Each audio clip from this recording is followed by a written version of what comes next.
ಒಬ್ಬ fire brand leader ಅಂತ ಹೇಳ್ಬೋದು. ಯಾಕಂದ್ರೆ ಅವರ ಮಾತಿನಲ್ಲಿ ಅವರು ಇರ್ತಕ್ಕಂಥ ನಿಷ್ಠುರತೆ ಮತ್ತು ಬಹಳ ಸ್ಪಷ್ಟವಾದಿ. ವಿಮಣ ಖಂಡ್ರೆ ಅವರನ್ನು ನಾವು ಬಹಳ ವರ್ಷಗಳಿಂದ ನೋಡ್ತಾ ಇದ್ದೀವಿ. ಅವರು ಯಾವ ರೀತಿ ಅಂತಂದ್ರೆ ನಮ್ಮ ಕಡೆ ಹೇಳ್ತಾರೆ ಏಕ್ ಮಾರ್ ದೋ ತುಕಡ ಅಂತ. ಅವ್ರು ಏನು ಹೇಳಿದ್ರು ಒಂದು ಮಾತು ಹೇಳಿದ್ರೆ ಫೈನಲ್ ಅದು. ಆ ರೀತಿ ಅವ್ರ ವ್ಯಕ್ತಿತ್ವ ಮತ್ತು ಅವರು ಈ ನಮ್ಮ ಏಕೀಕರಣ ಹೋರಾಟ ಆಗಿರ್ಬೋದು ಮತ್ತು ಸ್ವಾತಂತ್ರ್ಯ ಹೋರಾಟ ಆಗಿರ್ಬೋದು ಮತ್ತು ನಮ್ಮ ಈ ವಿಮೋಚನೆ ಏನು ನಮ್ಮ ಕಲ್ಯಾಣ ಕರ್ನಾಟಕ ಭಾಗಕ್ಕೆ ಸ್ಥಾನಮಾನ ಸಿಗಬೇಕು ಅಂತ ಹೋರಾಟದಲ್ಲಿ ಅವರು ಕೂಡ ಬಹಳ ದೊಡ್ಡ ಒಂದು ಕೊಡುಗೆಯನ್ನು ಕೊಟ್ಟಿದ್ದಾರೆ. ಜನರಲ್ಲಿ ಜಾಗೃತಿ ಮೂಡಿಸಬೇಕು ಮತ್ತು ರಾಜಕೀಯದಲ್ಲಿ ಒಂದು ಮೌಲ್ಯವನ್ನು ಇಟ್ಕೊಂಡು ಏನು ಗುರುತು ಅಂತಂದ್ರೆ ಅವರ ದಕ್ಷತೆ, ಅವ್ರ ಮಾತಿನಲ್ಲಿರ್ತಕ್ಕಂಥ ಅವ್ರ ಸ್ಪಷ್ಟತೆ ಮತ್ತು ಅವರು ಎಷ್ಟು ನಿಷ್ಠುರವಾದಿ ಒಬ್ಬ ರಾಜಕಾರಣಿ ಮತ್ತು ಒಬ್ಬ ಪ್ರಾಮಾಣಿಕ ಜೀವನವನ್ನು ಸಾಗಿಸಿದವರು. ಆಮೇಲೆ ಇದ್ದದ್ದಂಗೆ ಹೇಳೋರು. ಅವ್ರು ಯಾರೇ ಆಗಿರಲಿ, ಅವ್ರು ಬೇಕಾದವರಾಗಿರಲಿ ಬೇಡದವರಾಗಿರಲಿ ಭಾಳ ಸ್ಪಷ್ಟವಾಗಿ ಹೇಳಿ ಇವತ್ತು ನಮಗೆ ಯುವಕರಿಗೆ ಒಂದು ಆದರ್ಶ ಅವರು. ಯಾಕಂದರೆ ಎಲ್ಲೋ ಹೋದಲ್ಲೆಲ್ಲ ಹೇಳ್ತಾ ಇದ್ರು, ನಮ್ಮ ಅನೇಕ ಸಭೆಗಳಲ್ಲಿ ಎಲ್ಲ ಹೇಳ್ತಿದ್ರು, ನೀವು ಯುವಕರು ತಯಾರಾಗಬೇಕು.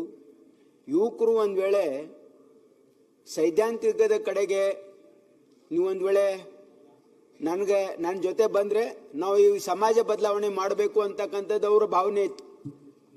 ಈ ಯುವಕರಿಂದನೇ ಇವತ್ತು ಸಮಾಜದಲ್ಲಿ ಬದಲಾವಣೆ ಆಗಲಿಕ್ಕೆ ಸಾಧ್ಯ ಇದೆ. ನೀವು ಐಡಿಯಲಿಸ್ಟಿಕ್ ಆಗಿ ನೀವು ಆ ಆದರ್ಶಗಳನ್ನು ಜೀವನದಲ್ಲಿ ಇಟ್ಕೊಂಡು ನೀವು ಬಾಳಿದ್ರೆ ನಮ್ಮ ಸಮಾಜ ನಾವು ಪರಿವರ್ತನೆ ಮಾಡಲಿಕ್ಕೆ ಸಾಧ್ಯ ಇದೆ ಅಂಥೇಳಿ ಅವ್ರು ಹೋದಲ್ಲೆಲ್ಲ ಯುವಕರನ್ನೇ ಅವರು ಉದ್ದೇಶಿಸಿ ಮಾತಾಡ್ತಾ ಇದ್ರು.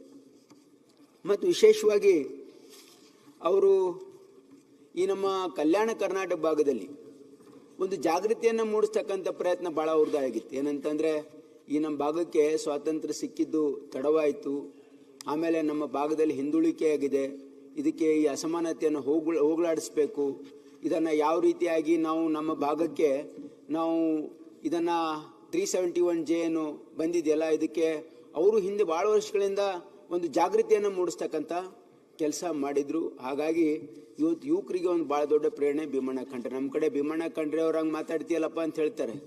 ಅಂದರೆ ಅಷ್ಟು ಸ್ಪಷ್ಟವಾಗಿ ಮಾತಾಡ್ತೀರಿ ಅಂತ ಹೇಳ್ತಾರೆ. ಭೀಮಣ್ಣ ಖಂಡ್ರೆ ಅವ್ರಂಗೆ ಮಾತಾಡ್ತೀರಲ್ರಿ ಅಂತ ಅಂದ್ರೆ ಜನ ರೂಢಿಯಲ್ಲಿ ಮಾತಾಡ್ಕೊಳ್ಳೋದಂದ್ರೆ ಅವರು ಅಷ್ಟು ಪ್ರಖ್ಯಾತರಾಗಿದ್ದರು. ನಮ್ಮ ಭಾಗದಲ್ಲಿ ಇಡೀ ಕರ್ನಾಟಕದಲ್ಲಿ ಆಗಿದ್ರು. ಆದರೆ ನಮ್ಮ ಭಾಗದಲ್ಲಿ ಅವ್ರ ಜನಪ್ರಿಯತೆ, ಅವರ ಮಾತಾಡೋ ಶೈಲಿ, ಅವರು ನಡೆಯೋ ಶೈಲಿ ಮತ್ತು ಅವರ ಜೀವನ ಕೂಡ ಭಾಳ ಯಾವಾಗಲೂ ಖಾದಿ. ಅವರು ಏನಂದರೆ ಭಾಳ ಸಿಂಪಲ್ ಅವ್ರ ಆಹಾರ ಆಗಿತ್ತು. ಮತ್ತು ಅವ್ರು ಇಷ್ಟು ವರ್ಷ ಅವ್ರು ಬದುಕಲಿಕ್ಕೆ ಅವರ ಮಿತ ಆಹಾರನೇ ಅದು ಕಾರಣ ಯಾಕಂದರೆ ಅವ್ರು ಭಾಳ ಸ್ಪಷ್ಟವಾಗಿ ಅವ್ರು ಭಾಳ ಕಮ್ಮಿ ಊಟ ಮಾಡ್ತಾಯಿದ್ರು. ಆಮೇಲೆ ಭಾಳ ಒಂದು ಡಿಸಿಪ್ಲಿನ್ಡ್ ಲೈಫ್ ಇತ್ತು ಅವ್ರು. ಯಾಕಂದರೆ ಲೈಫಲ್ಲಿ ಅವರು ಡಿಸಿಪ್ಲಿನ್ಗೆ ಅವ್ರ ಡ್ರೆಸ್ಸಲ್ಲಿ ಅವ್ರು ಎಷ್ಟು ಖಡಕ್ ಡ್ರೆಸ್ ಹಾಕ್ತಿದ್ರು ಅಂತಂದರೆ ಯಾರು ಆ ರಾಜಕಾರಣಿಗಳು ಅಷ್ಟೊಂದು ಮೇಂಟೈನ್ ಮಾಡೋದು ಭಾಳ ಕಷ್ಟ. ಅವ್ರ ಡಿಸಿಪ್ಲಿನ್ಡ್ ಲೈಫು, ಅವರ ಜೀವನ ಸಾರ್ಥಕ ಜೀವನವನ್ನು ಅವರು ನಡೆಸಿದರು.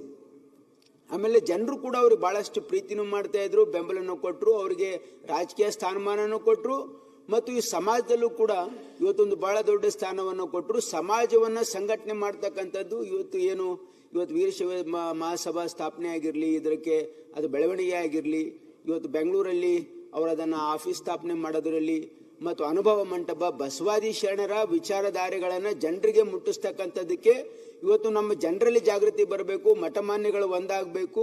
ಮತ್ತು ಇದು ಏನಿದೆ ಶರಣ ತತ್ವ ಇದೆಲ್ಲ ಕೇವಲ ಒಂದು ಸಮಾಜಕ್ಕಲ್ಲ, ಇದು ಎಲ್ಲ ಸಮಾಜದ ಜನರಿಗೆ ತಲುಪಬೇಕು ಅಂತಕ್ಕಂಥ ಭಾವನೆಯಿಂದ ಭಾಳ ದೊಡ್ಡ ಕೊಡುಗೆಯನ್ನು ಕೊಟ್ಟಿದ್ದಾರೆ.